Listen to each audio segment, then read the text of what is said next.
271-1035 WICY. Your feel-good favorites from the 80s and more. I'm John Kazar, joined by Jennifer Shull. She's a pediatric nurse practitioner at Alice Hyde Medical Center. This is our weekly Alice Hyde update. We do it Wednesdays at 9:40. Jen, good morning.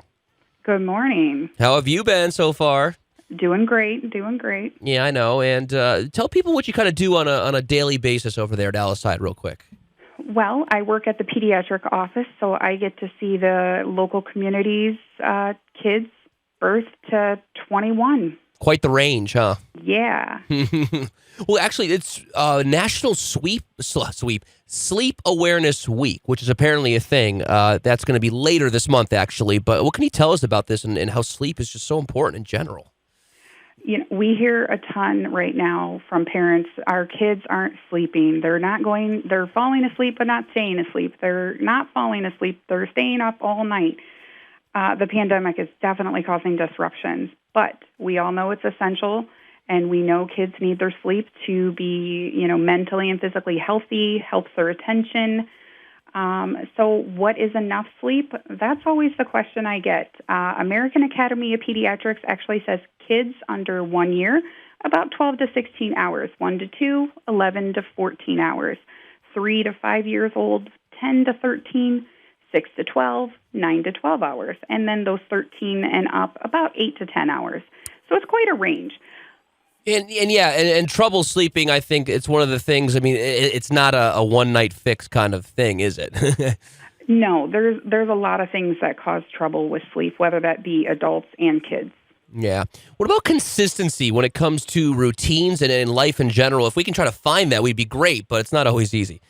It's not easy. And when we have a disruption in that bedtime routine, sometimes it can take, several days, weeks to really get them back on track. So I always say, try to work in 15-minute increments and slowly make that shift back to that desired sleep time. And consistency, so important. I agree. It's imperative. Exercise. This is an easy one for me. On days, and 4 or 5 days a week, I go to the gym and I exercise. Those nights, I can get to sleep a lot faster than the nights that I didn't exercise for some reason when my mind's racing. It's crazy. Yeah, and with our remote learning, socially distanced classrooms, we're not able to do all the organized activities that these kids used to do. We have to be pretty creative on how we can get them to use their energy and be active at home. Yeah, and so eating late, we don't want to go to bed on an empty stomach. We also don't want to stuff our stomachs right before we hit the pillow. Absolutely. So, full meals shouldn't be real close to bedtimes.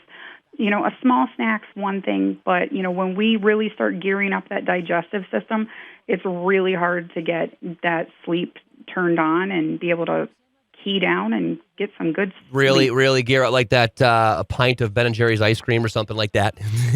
Yeah, probably wouldn't do that. Morning routines are just as important for a lot of people as well. Elaborate on that, Jen.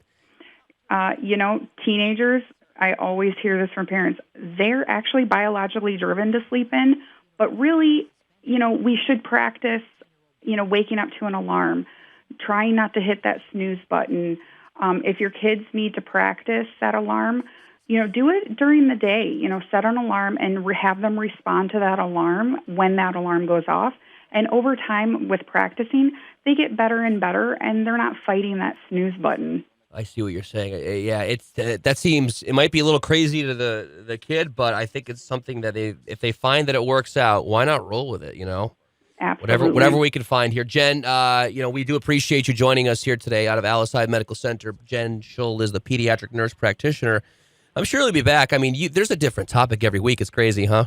We try. All right. Sometimes weekly's not enough, but we'll take you there for now and take care, okay?